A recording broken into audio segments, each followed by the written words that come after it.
Бодлого өгөгдсөн шулуунд перпендикуляр шулуун байгуул.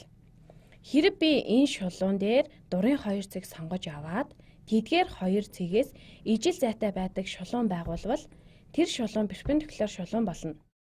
Үнэн хэрэгтээ бол энэ хоёр цэгээр үүссэн хэрчмийн дундаж перпендикуляр болно. Одоо бид тэнцүү хувааж байгаа хэсгэд анхаарахгүй. Гэхдээ перпендикуляр байх тухайд анхаарлаа хандуулъя. За одоо үнийх хийцгээе.